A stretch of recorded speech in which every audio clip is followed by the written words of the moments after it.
Kuzuzambo, welcome to Bhutan e-learning project. I am Tashyangzum, a teacher of Kathdapchu Middle Secondary School. This is an environmental science lesson for Key Stage 5 for classes 11 and 12. I am passionate for environment.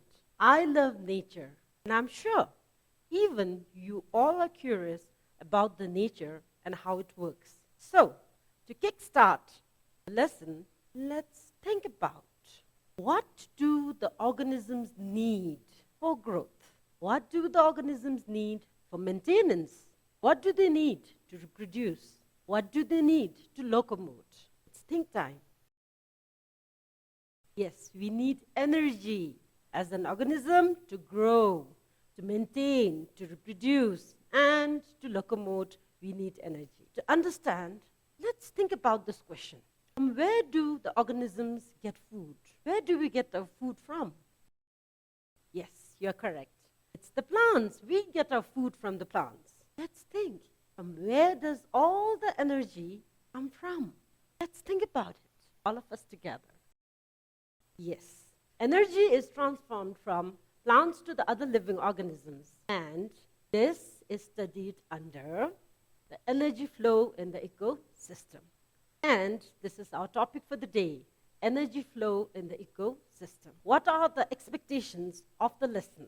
Number one, at the end of the lesson, you should be able to explain the energy flow across the trophic levels in an ecosystem.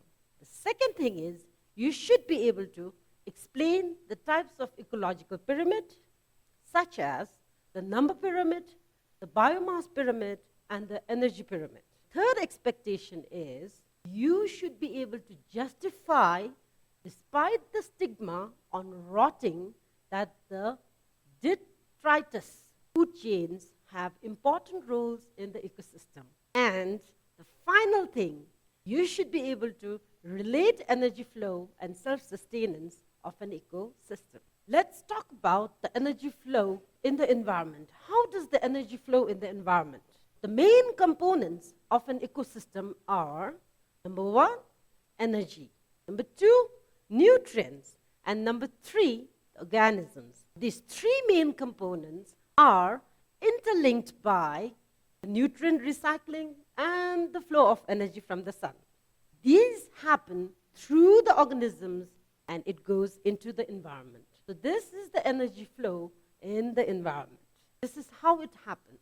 As I said, the energy, the nutrients, and the organisms, they are linked together by the nutrient cycle and the flow of energy from the sun through the organisms and into the environment. Let's talk about all the organisms get energy through the process of energy flow, which is the food chain. Energy and nutrients pass from one organism to the other organism through the food chain. And the decomposers are very, very important. They remove the last energy from the remains of the organisms. That's why decomposers are vital for the flow of the energy in the ecosystem. Without them, the energy cannot be removed from the last remains of the dead organism. The next thing is, we talked about the organic nutrients. The organic nutrients will pass from one organism to the other through the food chain. But what about the inorganic nutrients? The inorganic nutrients are cycled through various biogeochemical cycles. However, the energy will flow in a linear fashion through the trophic levels. This picture is familiar to all of you. What does this picture represent? Look at it. What does it represent? The picture represents relationship among the organisms, the ties that they have, the bond that they have. This picture shows how interdependent are the organisms in an ecosystem. In our culture, it represents Thadamse. It represents Lejude. It's amazing to see that the organisms in the ecosystem, although they might be as minute as the microbes, they might be as big as the blue whale, but then they are interdependent and they have the interaction among themselves. Overall structure of an ecosystem depends on the feeding relationship among the organisms. This process of energy flow is dependent on the interrelationship among the organisms. The relationship or the linkage is called as the feeding relationship, and this is represented by the food chain and the food web in the ecosystem.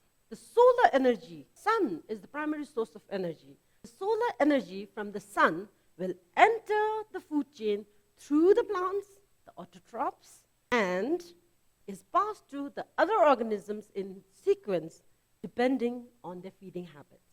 See, these are the examples of food chain. We have a 4-linked food chain and a 5-linked food chain for you. Now let's talk about the trophic levels. Each step in the energy flow is referred as trophic levels.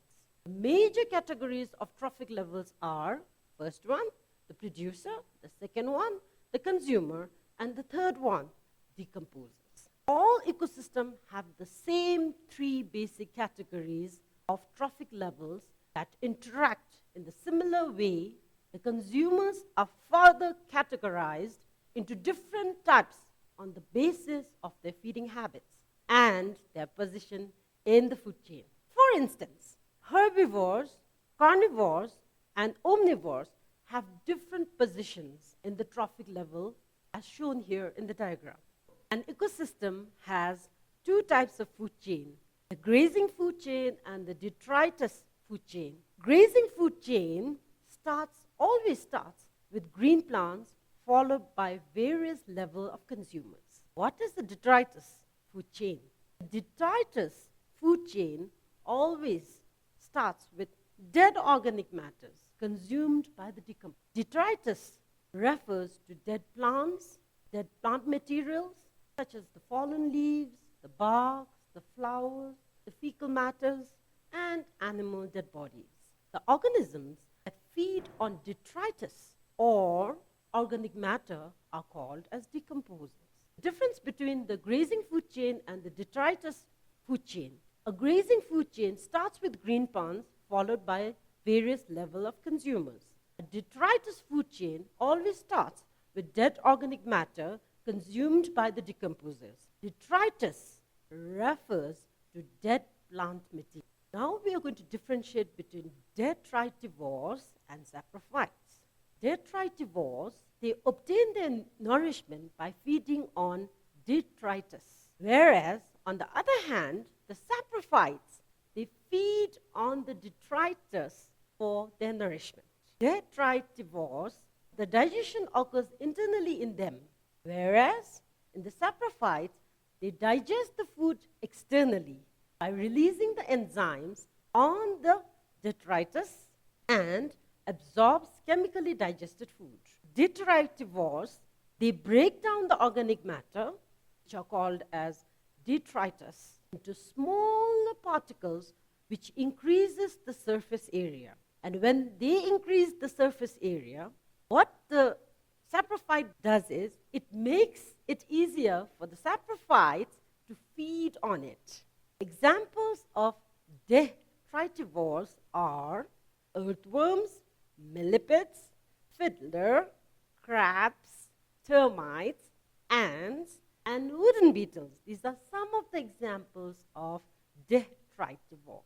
Coming to the examples of saprophytes, examples are bacteria and fungi. Let's talk about the energy flow through the trophic levels. Food chains are typically short, consisting of 2 to 4 trophic levels. When a herbivore eats plants, only a fraction of the energy that it gets from the plant becomes a new body mass, while the rest of the energy is lost as waste or it is used up by the organism to carry out its various life activities. In the food chain, the energy decreases by about 10% at each trophic level because some amount of energy is lost as heat, as shown here in the diagram for you. Therefore, there cannot be too many links in a single food chain because the animals at the end of the chain do not get enough food and energy to survive. That's why we do not see many links in a single food chain. Let's talk about the ecological pyramid. The ecological pyramid was first developed by Charles Elton in 1927. Hence, the pyramid can also be called as an Eltonian pyramid. The pyramids are graphical representation which depicts the number of organisms, biomass, and energy at each trophic level. All ecological pyramids begin at the bottom with the producer, and it will proceed through the different trophic levels. The types are pyramid of number, pyramid of biomass, and pyramid of energy. Now, let's talk about the pyramid of number. Pyramid of number shows the relationship between the producer, the herbivores, and the carnivores at the successive trophic levels in terms of their numbers. The producers are always more in numbers. This number will decrease towards the apex, as the primary consumers are lesser in number compared to the producers. Then the secondary consumers become lesser compared to the primary consumers. Then the tertiary consumers become less. Finally, the top consumers are the least in number. Thus, the pyramid becomes upright.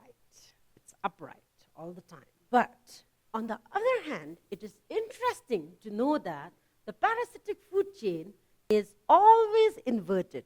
Now, why is it inverted? We need to think. Both are pyramid of numbers, but why is the parasitic food chain inverted and not upright?